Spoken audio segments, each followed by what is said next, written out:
Üdvözlök mindenkit! Ez itt a Digit Podcast. Személyi László vagyok, a Future-nál vezető partnere, és társam a krimiben Szekér Zoltán, az ODM és a Sailing Hangar alapító ügyvezetője. Sziasztok, jó napot kívánok! A Digit Podcast célja, hogy akit nem elégítenek ki a felszínes cikkek és a hangzatos jelszavak, az közelebb kerülhessen a digitalizáció és az informatika mai meghatározó trendjeihez. Mi itt a mélyére fogunk ásni a dolgoknak.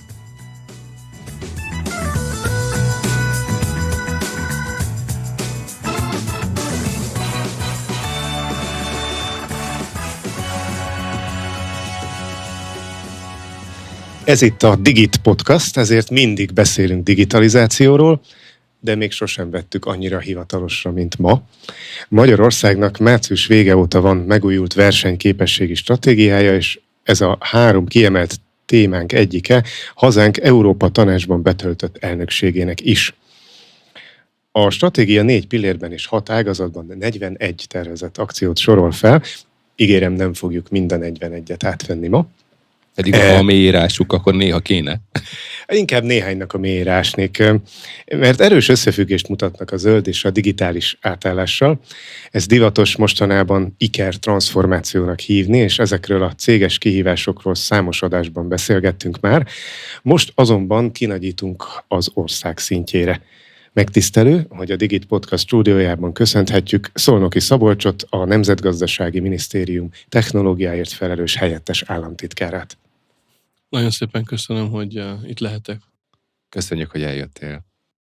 Helyettes államtitkár úrról még gyorsan elmondanám, hogy megtisztelt bizalmával, és tavaly megkérte a Dél-Korea és Magyarország közös finanszírozásában megvalósuló Economic Innovation Partnership program vezetésére, de emellett számos high-tech terület is hozzátartozik, a mesterséges intelligencia, a blokklánc, a chipgyártás, vagy legújabban az űripar, hogy csak néhányat említsünk. Az első kérdésem ezért az lenne, hogy kerültél kapcsolatba a technológiával? Mindig is érdekelt, mindig is foglalkoztatott, egészen pici gyerekként az első számítógépemet az apai nagypapámtól kaptam, aki időskora ellenére rendkívül érdeklődött a téma iránt, és vette egy használt számítógépet és rengeteg könyvet, és azt gondolta, hogy... Ez ilyen 286-os? Mi volt az első gép? Ez azt hiszem már valamilyen Windows operációs rendszer, NT, vagy valami, igen, a 4 pont, vagy valami ilyesmi futott már talán rajta, hogyha jól emlékszem, de valamilyen régi masina volt ez, és hát akkor szerelmesedtem bele az informatikába, IT-ba, technológiába.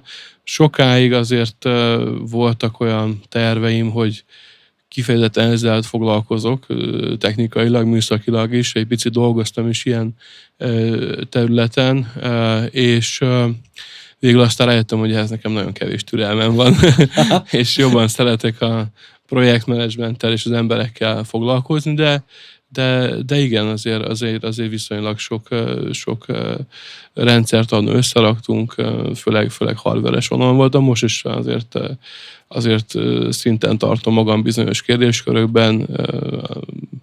Nyilván nem ez a napi munkám, de azért valamire még most is képes vagyok itt a felhasználói szinten, túl főleg az ilyen kiber alkalmazások vonatkozásában. Az igen.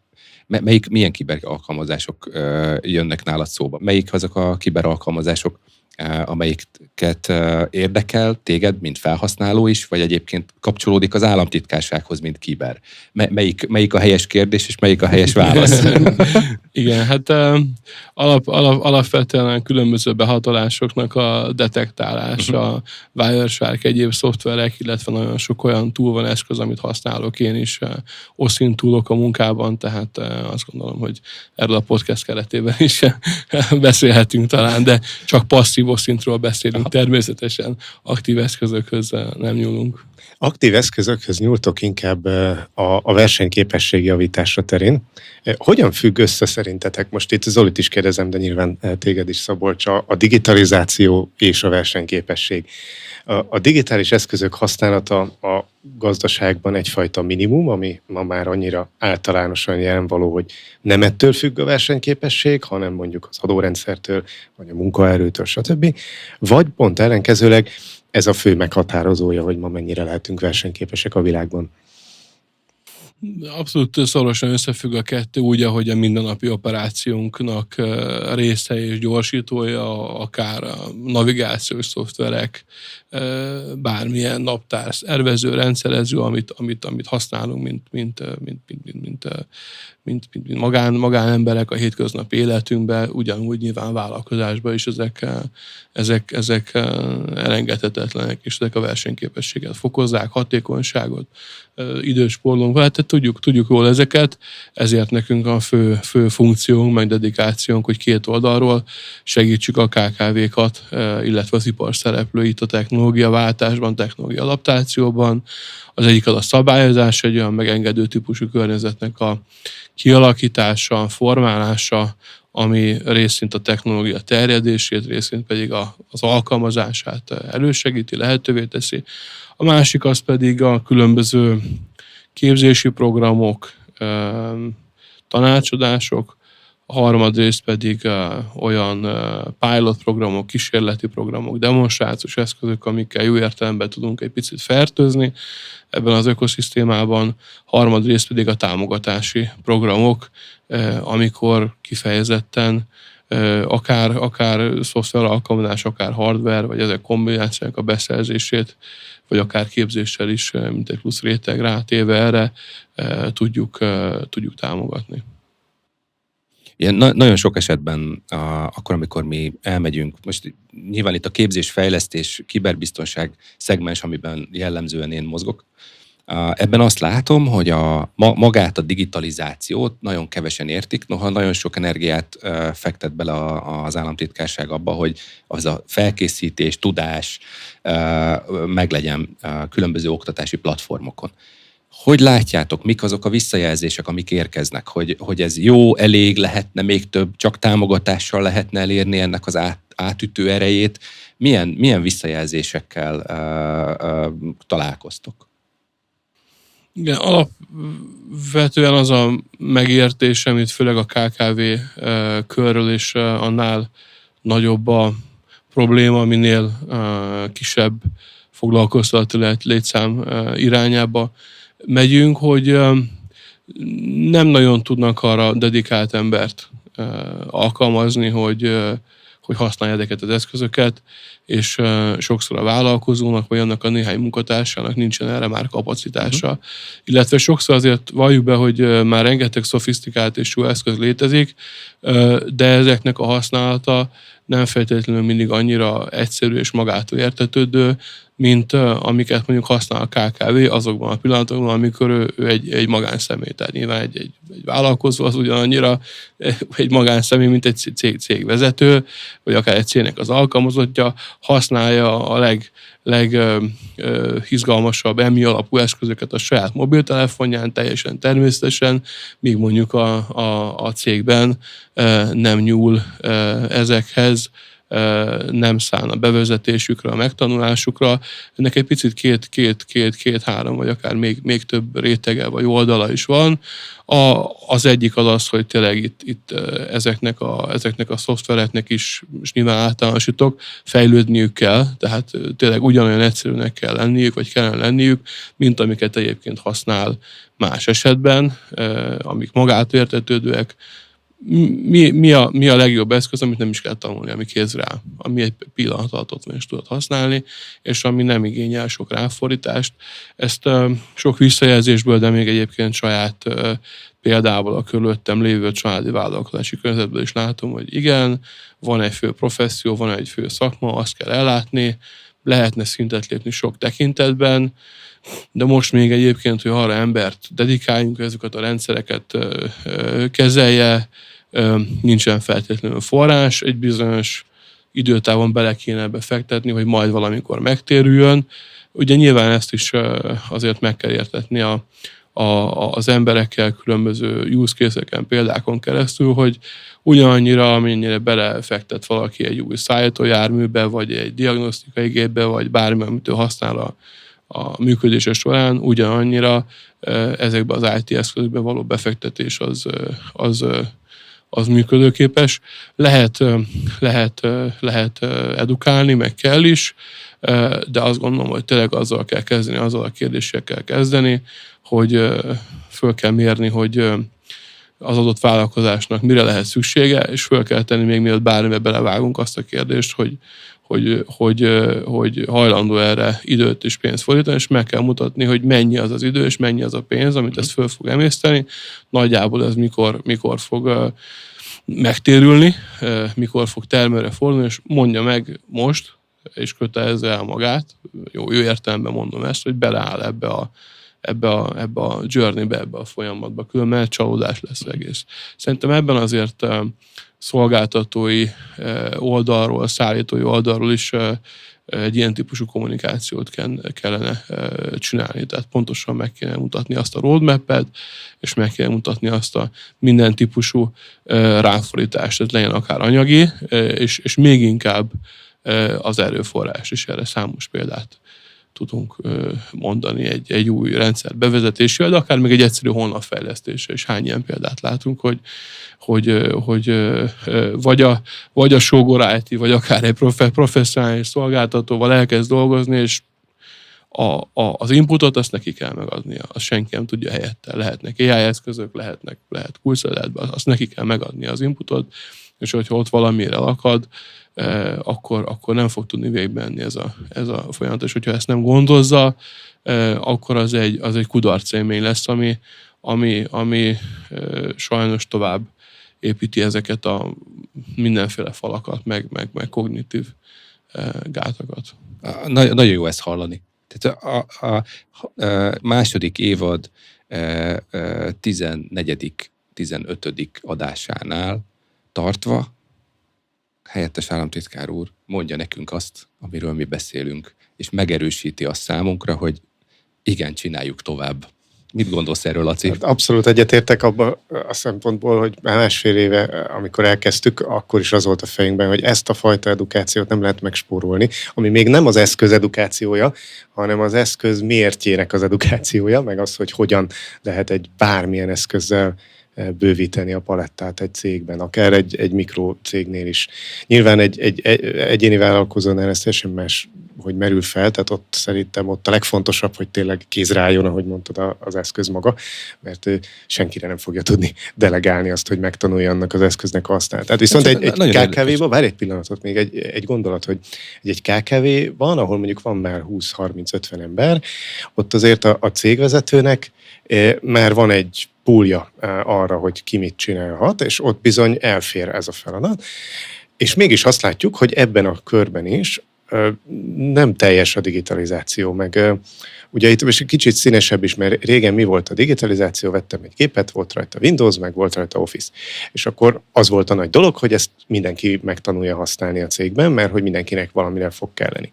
Ezen azért túl vagyunk, most egy kicsit nagyobb a mélység, tehát hogy egyszerűbb, bonyolultabb, nagyon szofisztikált eszközöket lehet választani, és ha csak egy témát nézünk, egy CRM-et, vagy egy ügyvitelt, vagy egy vevőkezelőrendszert, nem tudom, ezeknek a kínálata borzasztóan megnőtt. Tehát ha fölmegyek egy ilyen gyűjtő oldalra, ahol adott témában lehet eszközöket keresni, több száz szoftver van egy témára. És itt előjön az, amit a management szakirodalom decision fatigue-nek hív, ez a döntési fáradtság, hogy egész egyszerűen annyi döntést meg kell hozni, meg annyiféle opcióm van, hogy leblokkolok, mint KKV vezető, hogy hát én így nem merek dönteni, mert nem tudom, hogy mi lesz, nem? Azért nehéz, most egy picit, hogyha megengeditek, akkor kiegészítem a gondolatot. A információs rendszerek, az a tantárgy, amit tanítok. És azt látom, hogy ahhoz, hogy tudjunk választani egy rendszert, vagy ismerni kellene, és ez a Laci kedvenc szava, a folyamatainkat. Na de egy KKV evolúcióban a folyamat az, hogy valakinek, valamilyen tulajdonosnak a fejében van, hogy mit csinálunk, és ez működik. És az érdekes, hogy addig, ameddig ilyen üzleti tervekről beszélgetünk, és az alapján ki lehetne alakítani különböző folyamatokat, amiben lehetne választani, és ez a döntési fáradtság nem is következne be, hiszen tudom, hogy mit keresek, milyen funkciókat keresek, addig kell egy olyan vészhelyzetnek bekövetkeznie többnyire, ami adatvesztéssel jár, hogy utána elkezdjük komolyan venni. De ezt egyben kérdezem is, mert hogy hozzám, ugye jellemzően pont azért, meg kiberbiztonsággal foglalkozunk, olyan típusú cégek jönnek, akik hirtelen bajba kerülnek, és ebből ki kell őket hozni, de ennek a kihozásnak nyilván jelentős anyagi veszteség a végeredménye, mert hiszen elvesztettek egy csomó adatot, erre el fogunk költeni nagyon sok pénzt, csak közben velük együtt tanuljuk meg, hogy miért fogjuk a mentési rendszert bevezetni. De hogy erre van tapasztalatatok esetleg? Tehát, hogy van erről visszajelzés, vagy hogy hol van ennek az indikátorai, hol vannak ennek a lépéssorozatnak? Igen, jól ismerjük azokat a mémeket a szakmai közösségi portálokról, hogy a kiberbiztonsági büdzsé a breach előtt egy pénzes zsák, és akkor utána a 10 pénzes zsák, meg a lehulló dollárok az égből. De alapvetően a mi feladatunk, meg a mi programjainak a feladata, az pont az a fajta előzetes edukáció, amit nekünk a KKV-k meg az ipar körében meg kell tenni, annak az érdekében, hogy jól fel tudják tenni a kérdéseiket a majdani szolgáltatónak. Nyilván nem tudunk és nem is akarunk szolgáltatók lenni, mérnök szolgáltatást nyújtani, de abban azt gondolom, hogy hasznosak lehetünk legalább annyira a technológiák adaptálóinak, alkalmazóinak, mint egyébként a szolgáltatóknak, a szállítóknak is, hogy egy előzetes edukációt végzünk, tehát azokat az alapfogalmakat tisztázzuk, és ezekről őszintén beszélgetünk, amik kellenek ahhoz, hogy igen, például nem tudom, kiberbe és know your assets, itt is ismerd a folyamataidat, tehát hogy ezek összeállnak a fejükbe, mielőtt elkezdenek egy ilyen digitalizációs folyamatot, elindulnak egy ilyen customer journey. Nyilván ez egy nehéz feladat, ezt jól összerakni, úgyhogy az ember az vendor semleges legyen, tehát alapvetően beszéljen mélyen, beszéljél szakmailag, de nem különböző szolgáltatók termékeit szélszeljük mi, hanem próbálunk koncepciós szinten összerakni megoldásokat. Még egy picit ennél a témánál maradva, de talán ránagyítva arra, hogy ezeknek a döntéseknek a hátterében, hogy én A vagy B szoftvert veszek, hogy én egyáltalán a kiberbiztonsági büdzsémet 1 vagy 3 vagy 10 pénzes zsáknyira lövöm be, ha egyáltalán van ilyen büdzsém. Szóval emögött valamiféle jövőképnek kéne lennie, hogy én itt akarok lenni 3 év múlva, 5 év múlva is növekedni szeretnék, vagy ez egy olyan családi vállalkozás, amit ebben a méretben szeretnék az utódaimnak megőrizni. Na most azt a kis háttérinformációt azt közben merem szúrni, hogy amikor ez a bizonyos versenyképességi stratégia készül, akkor, és erről több fórumon már beszélt is Szabolcs, kiemelted, hogy számos vállalatot megkérdezett az NGM annak kapcsán, hogy milyen problémákkal küzdenek, és mi az, ami nekik segítene abban a kérdésben, hogy hogyan lehetnek ők vállalatként versenyképesek, hiszen egyébként halkan teszem hozzá, hogy az ország versenyképessége ez nem egy elvont fogalom, hanem a benne szereplő aktoroknak a versenyképességének az összessége, ha jól értem. Igen, ezek közül ez több mint 1200 céget érintett, egy hosszú, széles körű mélyfúrás minden ágazatot lefedően, és a konkrét igények mentén alakultak ki azok a feladatszabások, kormányhatározati pontok, amik itt meghatározzák a mi munkánkat, a versenyképességi stratégia intézkedéseinek a végrehajtása vonatkozásában. Ilyenek például kiemelném nyilván a deregulációt, a szabályozást. Ezekben ez nekünk feladatunk, ezekre nagyon nyitottak vagyunk és várjuk, akár elvi szinten, de legalább annyira, akár szövegszerűen valamilyen jogszabályhelyre rámutatva, és mi azt vállaljuk, hogy azt tisztességesen megvizsgáljuk, és azokat a javaslatokat, amiket érdemesen átvezetni annak érdekében, hogy egy adott iparág jól tudjon működni. Nyilván ilyenkor meg kell néznünk az összes verseny, torzító, tilalmi, akármi szempontot, hogyan hat a gazdaságra, hogyan hat a költségvetésre, tehát nyilván nem tudunk egy automatikus elfogadással élni, de azt abszolút őszintén és felelősséggel tudjuk mondani, ezeket tényleg tisztességesen megvizsgáljuk, és ez egy folyamatos munkánk, hogy keressük ezeket a deregulációs beavatkozási lehetőségeket, másrészt pedig az oktatás, mint olyan fölmerült, nyilván nagyon fontos, hogy megfelelő szakértelem az rendelkezésre álljon.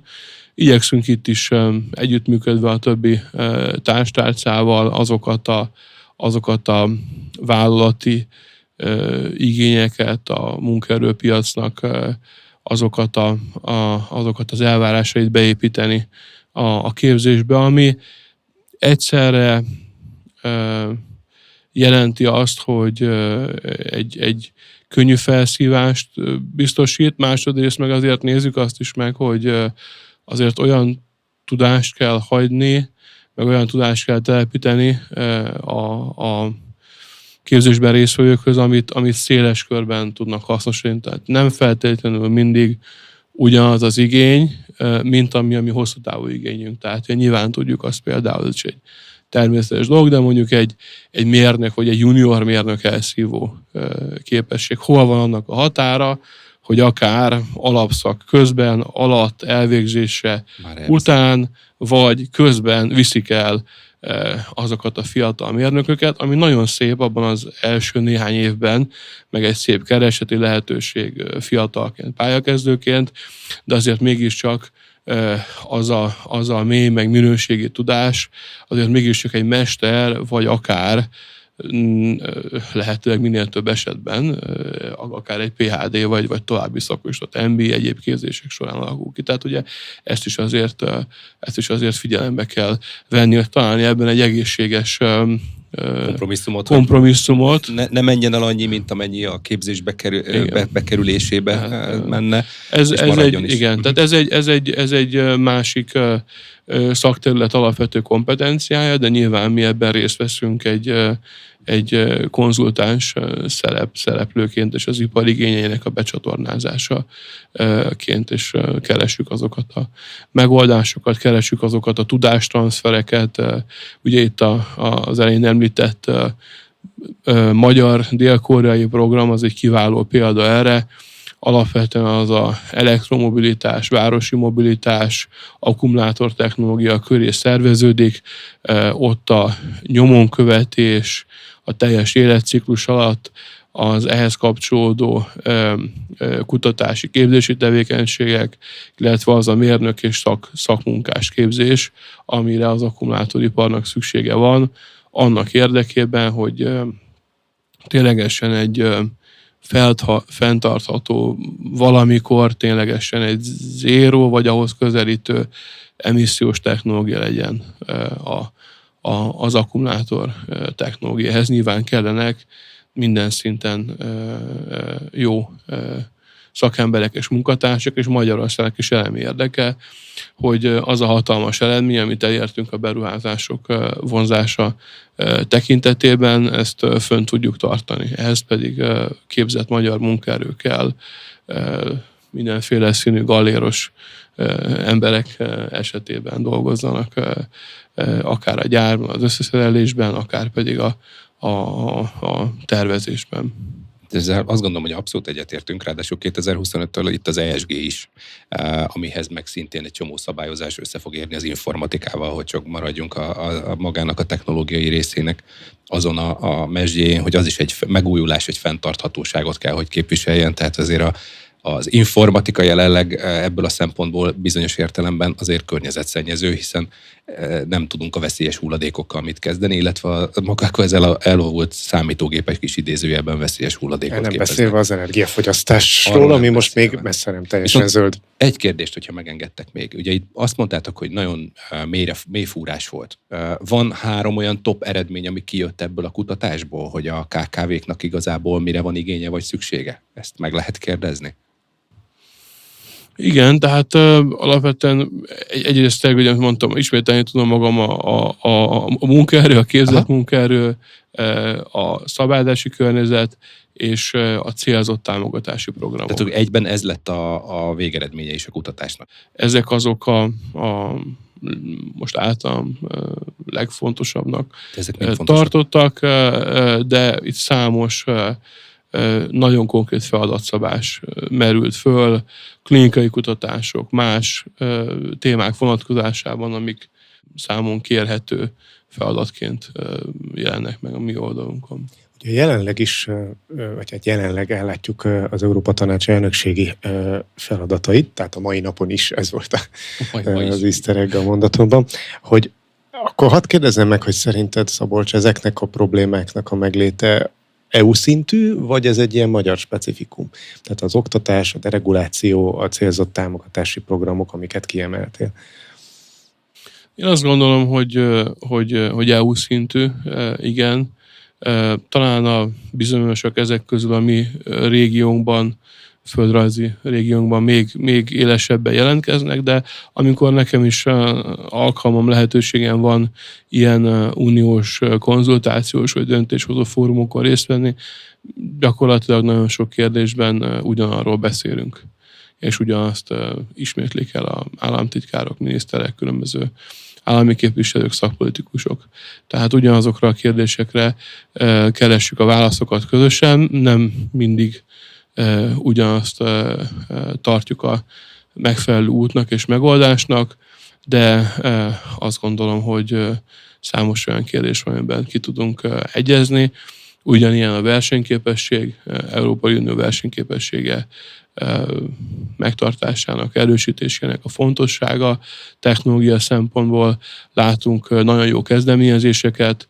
Az összes kutatásfejlesztési technológiai pályázatot most egy új keretrendszerbe, egy STEP nevű keretrendszerbe foglalják, illetve a mesterséges intelligencia területén is elfogadásra került a rendelet, az EMI rendelet, az AI Act, fel fognak itt állni nemzeti szintű hatóságok, hivatalok, illetve egy Európai Uniós iroda is már szolgálja az EMI alkalmazásoknak, meg a piacfejlődésének az ügyét, különböző szabályozói tesztkörnyezetek állnak föl, tehát sandboxok jönnek létre minden országban kötelező érvényel, illetve azért az Európai Uniónak további olyan akár szuperszámítógépes infrastruktúrát támogató programja van, amikhez most már szorosan kapcsolódnak a mesterséges intelligencia alkalmazások, az AI factories, AI üzemek vagy gyárak, pályázati támogatási program tekintetében, tehát azt gondolom, hogy vannak jó kezdeményezések, és az, hogy ezeket igyekeznek egybe terelni, valahogyan harmonizálni, még inkább szerintem ez egy kifejezetten jó, meg egy fontos út. Meglátjuk majd, hogy az új bizottsággal és hogyan alakulnak a portfóliók. Nyilván a fő szakpolitikai irányok azok megmaradnak, de lehetnek azért olyan új elképzelések, olyan új kezdeményezések, amik tovább tudják a helyzetünket javítani. Én ide sorolnám még az EU-s keretrendszerekhez, azokhoz, amiket említettél, hogy jó irányba haladnak és segítik valószínűleg a versenyképességet. Az IPCEI pályázatokat is, amiben egyébként szintén nagy munkátok van az államtitkárságon. Több magyar cég is, hála Istennek, elnyerte ezt a fajta minősítést. 2 felhőszolgáltatási cég, az E-Group meg a 4IG, illetve most legújabban a gödöllői székhelyű Biotalentum, vagy biotech vállalkozás. Hogyha most egy kicsit elmegyünk ebből a zöld és digitális átállásból az iparági kérdésekre, ebben a versenyképességi stratégiában az egyes iparágak jövőképében, akcióterveiben konkrétabb utalások is vannak. Hadd említsek most néhányat szó szerint, 3 összesen. Az élelmiszeripari üzemek digitalizáltsági szintjét jelentősen emeljük, érdemi mesterséges intelligencia használat. Ugye ez már az előbb is előkerült. Második, hazánkban is egyre nagyobb jelentősége van a kreatív iparágakon kívüli kreatív foglalkoztatásnak, például digitális felhasználói felületek, felhasználói élménytervezése, grafikai tervezés, márkaépítő tevékenység. És a harmadik, az információs és kommunikációs szektor kiemelt foglalkoztató, közel 172 000 munkavállalóval, ezt a hallgatóknak szeretném jelezni, hogy ha ők is ebben vannak, akkor még 171 999 ember biztos, hogy sorstársuk. Nem kisiparág. Illetve digitalizáció és technológiai diszrupció révén más ágazatok teljesítményére is pozitív hatással bír a szektor. Az lenne a kérdésem, hogy láttok-e olyan szektort, amelyik élen jár ebben a digitalizációs és akár technológiai diszrupciós vonalon, és akitől ezért a többi szektor tanulhat, a többi iparág. Lehet-e egyébként katalizálni ezt a tanulási folyamatot ilyen tudásmegosztással a szektorok között? Igen, vannak olyan ágazatok, szektorok, de ezeket a mindennapi életünkben is látjuk, amikor szolgáltatásokat veszünk igénybe, például ugye a pénzügyi szolgáltatások területén, bank, biztosítás, egyebek. Látjuk, hogy ott milyen professzionális felületekkel találkozunk online, akár bankügyintézésben, egyebekben. A feldolgozóiparban is egyre inkább jellemző, ahol azért elmaradást látunk, turisztika például, ez egy érdekes logisztika szintén, tehát vannak ilyen ágazatok, amiben itt az elmúlt időben mi is tettünk beavatkozásokat, például az élelmiszeripari beszállítók, ott egy jelentős 30 milliárd forintot meghaladó volumenű pályázati programnak egy második körét hirdettük meg, és ott kifejezetten technológiaváltást finanszírozunk nagyon magas támogatási intenzitással vállalkozások részére, legyen ez szoftver, legyen ez hardware, új gyártósorok. Ezeket egy bizonyos százalékban lehet kombinálni egyébként energetikával, ez nem energetikai pályázat, de lehet kombinálni ezzel. Nyilván szó volt arról, hogy az IT, a technológia az eszik, fogyaszt, hőt termel. Így. Tehát egy jó kombináció lehet esetleg egy ilyen beruházás mix. Ösztönzés, igen. Igen, tehát ugye nyilván az élelmiszerre többször elhangzott, ez nagyon fontos, hogy tiszta és jó minőségű élelmiszer kerüljön a fogyasztók, magyar emberek asztalára, aminek egy csapadékon, folyadékon, napfényen, egyéb klimatikus más viszonyokon túl fontos maga a technológia, alkalmazott technológia, legyen az a kezelése, szállítása, hűtése, csomagolása, és ez is ugye egy versenyképességi kérdés, tehát egyáltalán nem mindegy, hogy a magyar beszállítók, most megint az élelmiszeriparnál vagyok még, föl tudnak-e kerülni a nagy cégek, a nagy multiknak a polcaira. Ha már multik, nyilván ugye még az is jól látszik, hogy azon ágazatokban, ahol azért domináns a külföldi háttértulajdon, sokszor tudnak importálni olyan technológiát, sőt, hát ugye kötelező alkalmazniuk azokat a sztenderdeket, míg mondjuk a most születő magyar multik, magyar kisnagyok, középnagyok esetében most kialakítják ki ezeket. Egyébként is ez a fajta bajnoknevelés, ez egy kormányzati stratégia, továbbra is fontosak az egyéniek, a kis és a mikrovállalkozók, őket segíteni kell és támogatni kell a KKV-kört. Ott vannak viszont azok az elrugaszkodók, azok a kis, közepesek, középnagyok, akik abban a fázisban vannak, ahol egy pici lökésre van szükségük, hogy abból a helyzetből kilépjenek, amikor teszem azt középnagyok, még a közepesek fájdalmai is a vállukat nyomják, de már a nagyobb problémái is. Nagyon nehéz, és ebben még benne is van a generációváltás. Tehát nagyon sokszor találkoztam most az elmúlt, mondjuk azt, hogy fél évnek a mintavétele azért arról szólt, hogy különböző iparágak, különböző generációváltásban és különböző IT fejlettségben lévő cégei találtak meg minket, és próbáltunk nekik ilyen bajnoknevelési megoldásokat kidolgozni, és ebben az is látszik, hogy az egyik fele az, hogy meg kell értetni a technológiát, hogy mi az. Tehát, hogy oké, hogy megveszem a telefont, de hogy azt lehet használni azon kívül, hogy Facebookozom, meg TikTokozom másra is.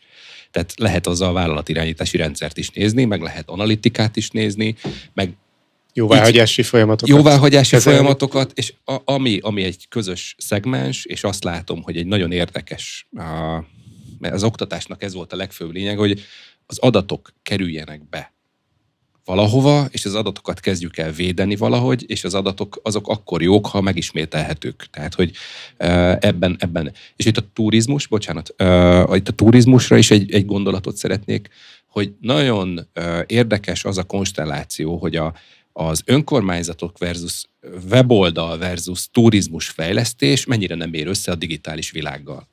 És hogy ebben is volt egy ilyen gondolat, hogy lehetne ezt jól összekötni, és a végeredménye, hogy gyakorlatilag a turizmus fejlesztéshez is ugyanazok először is kell hozzá az edukáció, másrészt oda is kellenek a pályázatok, mert hiszen hogyan lehetne ezt az egész beruházást megvalósítani egy önkormányzati szinten? Hát azért az önkormányzathoz is kellene egy olyan rendszergazda, aki ért ahhoz a rendszerhez, egy olyan tűzfal, amit utána fönt is tudnak tartani.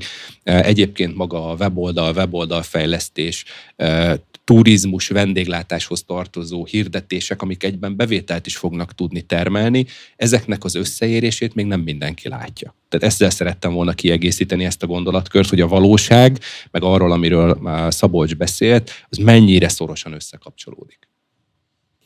Igen, hát ezt a rendszerek oldalról is meg kell teremteni egyébként ezt a fajta egyszerűséget, ezt a fajta egyszerűségre törekvést. Tehát amennyire tényleg egy ilyen B2C lakossági, akármilyen felhasználásban lehet ilyen kiváló, egyszerű használható rendszereket teremteni, meg kell ezeket csinálni a vállalati felhasználásban is egyébként, és ez is egy érdekes dolog, amiről már itt beszélgettünk, hogy használom a mobiltelefonomat, egészen szofisztikált alkalmazásokat, amik mögött valamilyen EMI eszközök is vannak, aztán utána belépek a munkahelyemre, és hirtelen elfelejtettem mindent. Igen. Ezért is jó ez a mobil platformon való terelés egyébként.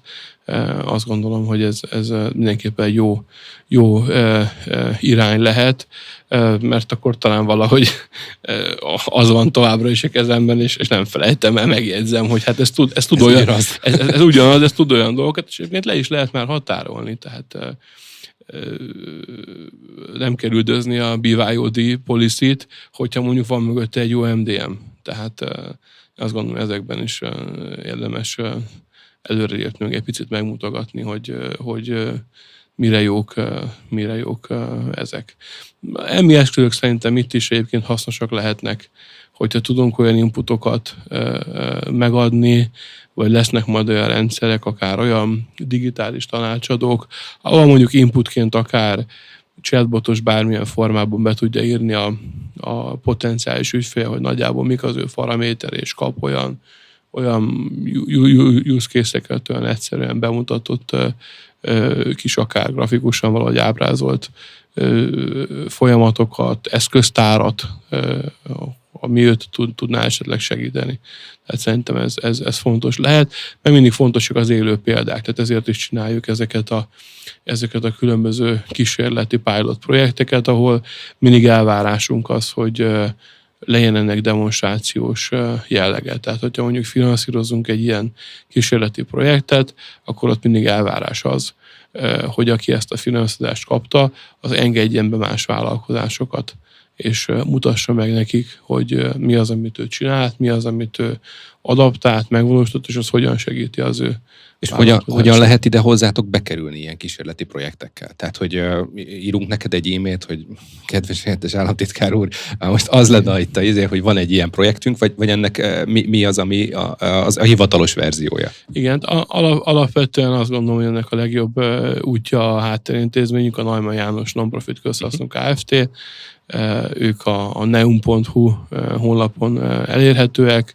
Ez ami, ugye mi is nyilván folyamatosan ott vagyunk az ökoszisztémában, konferenciákon keresztül, személyes találkozásokon keresztül, de ez az a cég, állami cég, ami egyrésztről egy ügynökség, rengeteg tanácsadási szolgáltatással, közvetlen segítséggel, másodrészt egy finanszírozó, tehát források egy részét azt ide helyezzük ki, és ők menedzselik, ezeket lebonyolítják, ezeket a pályázati és egyéb programokat. Harmadrészt pedig egy szakpolitikai műhelyként is funkcionál, tehát beérkeznek akár deregulációs, akár más típusú szakpolitikát érintő javaslatok, és ezeket a pilot projekt kezdeményezéseket is itt a szakértőkkel érdemes első körben megbeszélni, ők látják azt, hogy milyen szinergiák vannak, mibe tud beépülni, és utána pedig közösen is tudunk ezekről konzultálni. Hát ennyi komolyság után azt hiszem az a minimum, hogy megpihenünk, megengedjük magunknak ezt a percet, ahogy egyébként minden adásban. Van egy személyes szál nevezetű részünk, ahol az adással és a témával egyáltalán nem összefüggő kérdéseket tesz föl nekünk, Laci. Igen, és a visszajelzések szerint ez a megpihenés a hallgatóknak is hasznos, és szeretik. Legutóbb a felvétel után beszélgettünk Zolival az alvásról, adáson kívül, és ezt most behozzuk az adásba. Ki mennyire jó alvó, mennyit szoktatok aludni, Szabolcs átalussza már nálatok a legkisebb csemete az éjszakát, illetve ha bármi alvási praktikátok van, azt osszátok meg a hallgatóinkkal, légy szíves. Én rendkívül rossz alvó vagyok, ezt nem tagadhatnám le, kamerák vannak velem szemben, egy olyan podcast. A gyerekek, hát van, igen, 3, a legkisebb az 2 hónapos. Én mindenre fölébredek, a kutyaugatástól a pisztolydördülésig, a sűnkaparásáig, a gyerekekre nem. Nem tudom, hogy ez hogyan alakult ki. Gyereksírásra nem tudok fölébredni. Úgyhogy nem tudod, hogy átalusszál. Nem tudom, hogy átalusszál az éjszakát. Általában, amikor lefekszünk, ott van, és hála a gondviselésnek, mikor fölkeltünk, eddig mindig ugyanúgy ott volt. De hogy közben mit csinált, azt a feleségem tudja. Zoli? Én borzalmas alvó vagyok. Valamikor majdnem egy hétig nem is alszom, csak ilyen 1-1 órákat, vagy 20 perceket. Volt olyan munkahely az életemben, ahol azzal teszteltek, hogy hajnal 3-4 körül küldtek nekem e-mailt, és hogy mennyi idő alatt válaszolok arra az e-mailre, és mindenki mindig meglepődött, hogy valóban a válasz megérkezett nagyjából 5 percen belül, de hogy azért most elkezdődött az az időszak, amikor egy ilyen tudatos pihenési fázis, tehát egy rákészülés van. Tehát az alvás előtti 2 óra az ilyen elcsendesülés. Azóta jutottam el arra a pontra, hogy mondjuk már többnyire átalszok egy éjszakát, de ez az átalvás, ez az éjféltől reggel 5-ig tartó intervallumot jelenti, és nem többet. Ez egy nagy fejlődés akkor. De ez jelentős fejlődés, igen, tehát ez jelentős fejlődés. Hát hozzátok képest én nem panaszkodhatom, mert én általában átalszom az éjszakát. Amikor gyerekek voltak, én arra mindig fölébredtem, sőt, kifejezett megbeszélt hozzáállás is volt, hogy néha a feleségem hadd aludjon többet, de hát ez most már, mivel a legkisebb gyermekünk is 11 éves, ez most már a múlté, úgyhogy én tényleg tudok aludni. Mondjuk az nem segít, hogy rendszertelenül alszom, mert hogy egyébként az, hogy milyen frissen ébredek, az például egyáltalán nem egyforma. Tehát, hogy van olyan nap, amikor úgy kelek ki az ágyból, hogy csak így pislogok, és van olyan nap, amikor nyújtózom egyet, és már megyek is tevékenykedni. Úgyhogy ez ilyen kiszámíthatatlan. Egyébként azóta, hogy vannak ilyen okos órák, most többünkön, nem mindenkin vannak, szóval, hogy ezek sokat segítenek abban, hogy ezt én meg is értsem. Nem sok időt töltök vele, de azért egyszer-egyszer meg szoktam nézni, hogy akkor mostanában hogy aludtam, mennyit, mikor, milyen mélyen, és akkor rájövök, hogy igen, ez mögött van valami, és akkor nem kéne már lehet, hogy azt a 6 órai kávét meginni, meg ilyenek. Ja, és egy nagyon jó sztorit még ehhez eltennék, bár ez nem annyira személyes, de hogy én oda szeretnék még eljutni, mert hogy az elég sokat utazom, meg dolgozom, mindenféle van, és hogy napközben sose tudok pihenni így igazán, de hogy én azt hallottam, hogy Szent II. János Pál pápa, hogyha mondjuk repült valahová, ő ott azonnal elaludt. Meg hogyha így volt valami napközbeni szünete, akkor is egy székbe azonnal el tudott aludni, és akkor aludt 10-20 percet. De ez korral jár? Nem tudom, hogy ez fiatal korában hogy lehetett, de hogy a lényeg az, hogy szerintem ez egy marha hasznos skill, egy tulajdonság, hogy tudok aludni bárhol, bármikor egy 10-20 percet. Power nap-ek a legkínzóbb, amikor mondjuk azért velem meg szokott esni a legkínzóbb, amikor arra ébred fel az ember, hogy egy nagy screen van előtte, és rengeteg lenyomott karakter. Én szoktam sajnos erre ébredni, amikor kínozza magát az ember, és be kell fejezni, megkérni, és egyszerűen összees a székbe ülve, alszol, fölébredsz, még valamennyit kitolsz magadból, megint összezuhansz. Én azért ezt néha megélem, de aztán utána valahogy mindig eltűnnek azok a több sorba leütött karakterek, meg a beragadó billentyűzet, felugró ablak is lekerül a képernyőről, és valami mégiscsak lesz itt a végén. Tapasztalatból tudom, hogy Szabolcsnak szívügye a use case-ek, hiszen el is mondta, a gyakorlati példák bemutatása és az átvételük erősítése. Több program is indult a szervezésedben, ami ezt célozza, ilyen a Mobilipar 4.0 állomás, vagy a hamarosan induló Emmy Voucher program. Mesélnél ezekről egy kicsit? Igen, a mesterséges intelligencia adaptálását azt képzések útján is segítjük, másodrészt pedig nyitunk egy olyan programot, ami konkrétan egy utalványrendszerű program, tehát a szolgáltatóknál beváltható utalvány, és itt különböző mi alkalmazásoknak a bevezetését fogja támogatni a vállalkozásoknak a körében. Ettől is sokat remélünk, hogy tényleg megmutassuk, hogy azon túl, hogy érdekes és nem tudom, milyen futurisztikus képeket tud, meg különböző összefoglalókat tesz, azt amúgy élni. Tehát azért, hogy van élet a Midjourney meg a ChatGPT-n túl is, és hogy az Emmy az ennél több és sokkal szerteágazóbban alkalmazható, és a vállalkozás életében is nem csak szórakozásra használható, hanem abszolút. Csak ennek az edukációja még... Az edukáció, és amellett egyébként, hogy milyen sok emmi túl van most, és mennyi minden elérhető. Tehát itt azokat a legpraktikusabb szinten szeretnénk bemutatni, hogy milyen célokat, milyen emmi túlok szolgálnak. Ugye ezeket is ismerik az ilyen professzionális szakmai közösségi oldalakra, amikor össze vannak gyűjtve, hogy milyen témára mik elérhetőek. Ugye ezeken túl, hogy ezt a táblázatokat bemutatjuk, szeretnénk egyfajta képzést is nyújtani, mutatni, végvinni a céleket, hogy mai napon, ha ő leül, egy magyar mikro kis vagy vállalkozásként, mi az, amit ő kezébe tud venni, és milyen eredményterméket, felhasználható outputokat tud ezekből kinyerni, akár ingyen, vagy akár minimális ráfordítással, mert azért ezek már ott tartanak, hogy egyáltalán nem drága eszközök. A mobilipar 4.0 állomást reméljük, hogy hamarosan elindul, ez egy kerekeken guruló mini gyár, mini labor. Az innováció az Németországból jön, ott ismerkedhettem meg egy kiváló kezdeményezéssel, föl is szálltam ennek a fedélzetére, meg is mutattak technológiákat, egy picit kísérletezhettünk, bár ott nyilván játéknak volt, ez mondható, hiszen nem én vagyok ennek a célközönsége, a felhasználója, de itt az alapvető koncepciónk, hogy ezeket már néhány perccel korábban itt beszéltünk erről, hogy adjunk tanácsadási szolgáltatásokat a vállalkozásoknak a technológiaváltás előtt, tanítsuk meg őket kérdezni, segítsük őket, mielőtt belekezdenek ebbe, kicsit edukáljuk a piacot, ami persze a szolgáltató meg a szállító felelőssége is, de a miénk is. Én azt gondolom, ebben a fázisban biztosan. Tehát ez az iparkamion, ez különböző technológiákkal felszerelve, és mérnök tanácsadókkal fedélzetén fogja járni az országot, és a cégeknek a telephelyén tud majd tanácsadást nyújtani.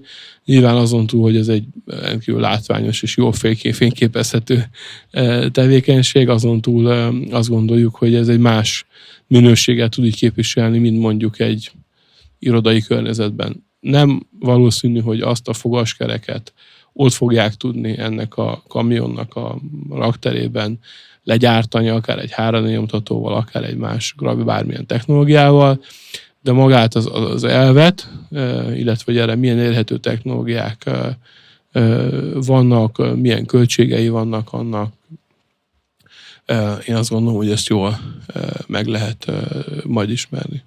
Jó, én nagyon szeretem ezeket a technológiai dolgokat, amiről most beszéltél.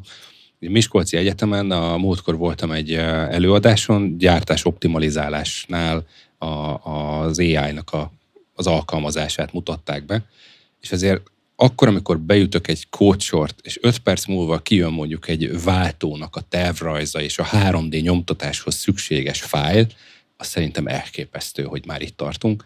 A másik az pedig egy ilyen személyes hétvégi élmény. Most volt a Pannon Egyetemnek a Solar Boot versenye, amit volt szerencsém támogatni is, de hogy elképesztő, hogy ezek a fiatal srácok mit ki nem hoznak egy egyszerű meghajtó rendszernek a napenergiával való működtetéséről, mindezt átültetni a vízre, és hogy a vízen milyen sebességeket és milyen fantasztikus versenyt tudnak csinálni, és hogy itt is már ők alkalmazzák ezeket a típusú technológiákat. És nagyon érdekes, hogy mi az, ami hiányzott, a telemetria adatoknak a feldolgozásához szükséges technológiai háttér. Ugye, amit vissza tudnak vezetni ebbe a fejlesztésbe, és itt jön be ez a kamionos, hogy visszatérjek a kamionos gondolatra, hogyha megvannak ebből a mérési adatok, és ezt a kamionban lévő technológiai háttérrel még föl is tudják dolgozni, egy akár AI segítségével, akkor milyen rövid határidő alatt fognak tudni a gyártás tervezésen módosítani. Elképesztő lehetőségek. Hol terjesztitek ezt a gondolatot? Ez is a Neumann-nak a weboldala az, ami ezt bemutatja? Igen, alapvetően igen, a Neumann. Tehát ezek most is azok a rendezvények, képzések, tanácsadások, az adatfelhasználással kapcsolatos tanácsadások, adatvezérelt cégvezetés, cégüzemeltetés, ezek is a Neumannon keresztül zajlanak, és ezeket az új programjainkat is a Neumannon keresztül valósítjuk meg, iparkamiont, EMMI, utalványt, voucher programot. Említetted Németországot, hogy például a mobilipar 4 állomásnak a gondolata vagy példája azonnal jött. Hát vannak még más bezeg országok is, ugye szoktuk emlegetni Észtországot, hogy hát ott már mióta van digitális állampolgárság, vagy ugye Finnországot, vagy akár újabban Írországot is így digitalizáció, meg technológiák terén. Hát elmész Dublinba, akkor gyakorlatilag a világ összes digitális nagyvállalatának már van ott irodája is kb. 3 utcán belül, tehát hogy ez egy ilyen mini szilíciumvölgy lesz. Szabályozási környezet ott megáll. Szóval, hogy ha ezekhez viszonyítjuk ugye a magyar számokat, azt látjuk, hogy bár az infrastruktúránk nagyon jó, a digitalizációs eszközeink, a hálózataink, a mobilnet, stb., de hogy az alkalmazásban, pont ebben a részben, amiről ma beszélgetünk, abban meg le vagyunk maradva. És hogy azért egy meglepő adatot is mondjak, ugye Észtországot emlegettem, hogy ott már van digitális állampolgárság, viszont a KKV-k digitalizációjának a mérőszámaiban ők is csak 16-ak az EU-ban. Tehát lehet, hogy valami hasonlóval ők is küzdenek. Az a kérdés, hogy szerintetek mi állhat itt Magyarországon a vállalatok digitális átalakulásának az útjában, ami mondjuk Finnországban vagy Írországban meg nem áll, akik meg élen járnak. Hát én kettő dolgot szeretnék megint itt tapasztalati úton behozni. Az egyik, hogy nem a magát a probléma gócot szeretnénk megtudni, hanem van egy fájdalom, és azt akarjuk kezelni. És ez lehet probléma. Vagy legalábbis az elmúlt nagyjából 10 évben ez probléma volt, mert ahelyett, hogy megértettük volna, hogy működik, hogy épüljön föl, milyen összetevőket kell, mennyi ideig fenntartani, ehelyett mondjuk bevezettünk egy vállalatirányítási rendszert, ami nem volt jó semmire, de arra, hogy elköltöttünk mondjuk 600 milliót, arra feltétlenül jó volt. Ez az egyik fele. A másik fele, hogy ugye az IT az egy olyan mamut, amit folyamatosan tudnunk kell etetni, mert különben nem működik. Tehát ha megveszek egy tűzfalat, a tűzfalnak van egy kifutási ideje, hogyha elkezdek ettől az adatbiztonságban fejlődni, akkor az adatok növekedni fognak, ehhez tárhely kell, a tárhelyhez kapcsolódó működési környezetet biztosítanom kell, ennek vannak éves díjai, bekerülési díjai, havi díjai, és nyilván a hozzá tartozó személyzetnek van egy képzési összege.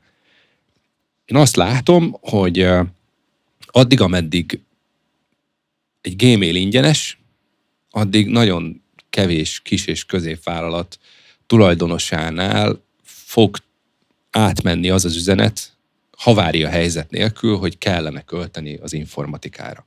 Mit gondoltok erről? Mert hogy én egy egészen exakt tapasztalatot hoztam. De akkor te azt mondod, csak hogy így lefordítsam a magam nyelveire, hogy mondjuk Finnországban vagy Írországban a KKV vezetők jobban terveznek?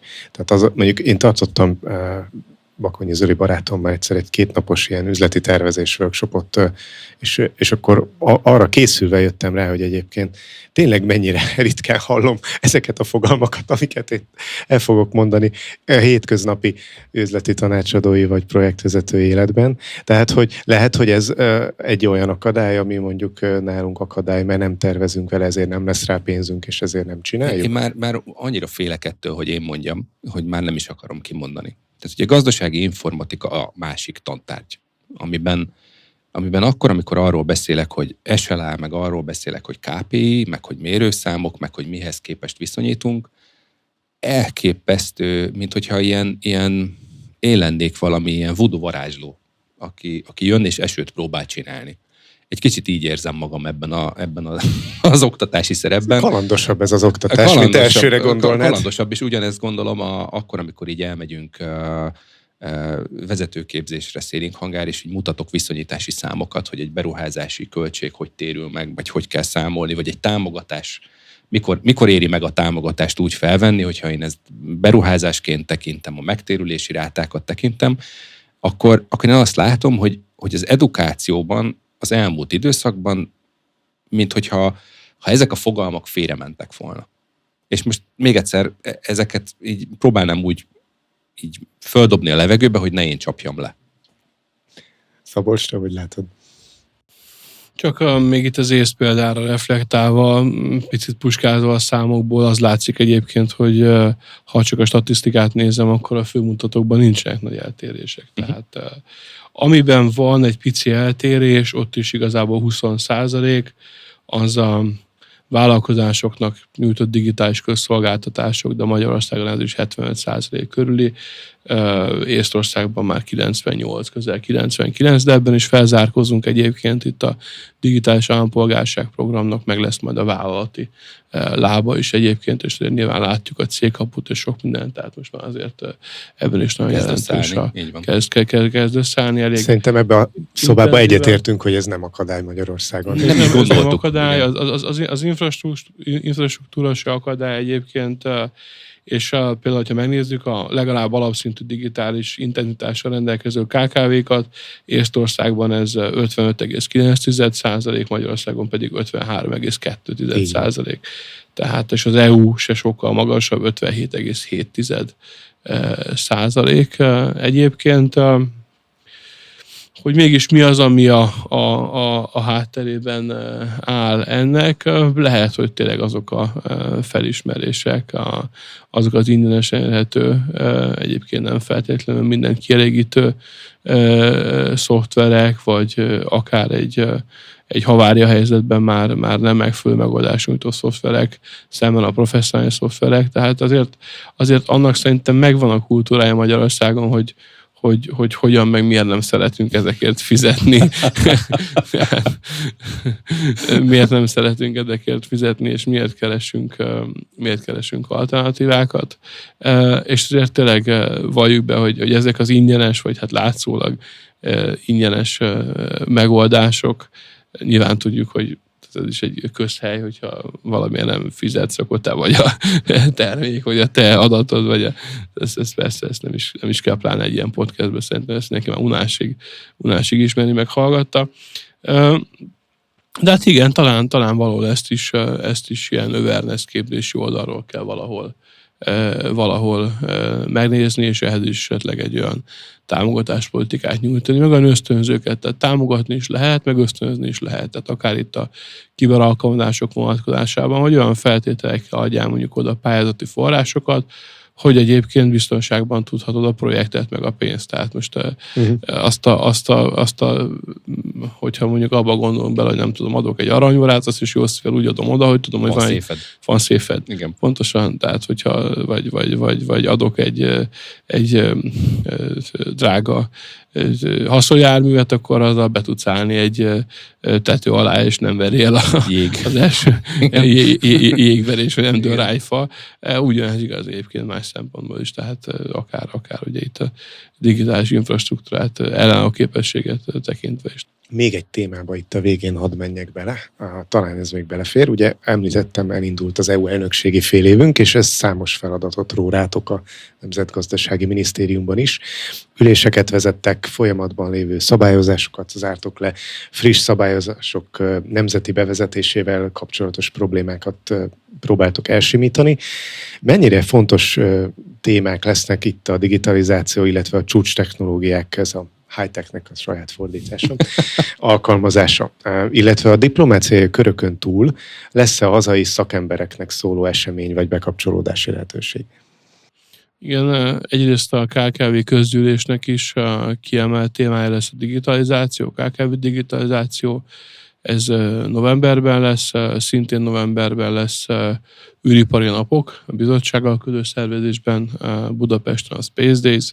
Erre is nagy erőkkel készülünk, és ennek viszonylag sok nyitott, és egyébként a lakosságot és a fiatalokat bevonó részei is lesznek, tehát itt a bizottsággal közösen kiállítást szervezünk, és egyéb olyan aktivitásokat, tehát túl a tárgyalóasztalon meg a szakpolitikán, illetve egy Tech Week nevű rendezvényt is szervezünk majd, és ennek központjában a mesterséges intelligencia lesz, illetve az EU-nak a mesterséges intelligencia rendelete, annak az alkalmazása mindenféle oldalról, és a transfere és disszeminációja, értsétek itt ezt az alatt, hogy bárki, aki Európán kívüli, Európai Unión kívüli, és valamilyen mesterséges intelligencia alkalmazást akar itt értékesíteni, vagy igényelni, tudnia kell. Tehát mint a GDPR gyakorlatilag. Tehát emiatt nekünk a disszeminációi fontos. Az EU-n kívüliekre, illetve azokra a csatlakozás kapujában lévőekre, például a nyugat-balkániakra gondolok, ott pedig ugye fontos az adaptáció, a fölzárkózás, tehát őket kiemelten fogjuk kezelni ezen a rendezvényen. Tehát mesterséges intelligencia, annak a versenyképességi vonatkozása és kifejezetten szakpolitika és AI Act, ezek lesznek kiemelt témáink. Hát ennyi fért bele a mai adásba. Köszönjük szépen, Szabolcs, hogy a friss magyar versenyképességi stratégia, illetve az EU elnökségi technológiai prioritásainak a mélyére áshattunk, és hogy nyitott voltál itt a tapasztalat cserére. Köszönöm szépen, nagyon megtisztelő, hogy itt lehettem. Köszönjük, Köszönöm még egyszer.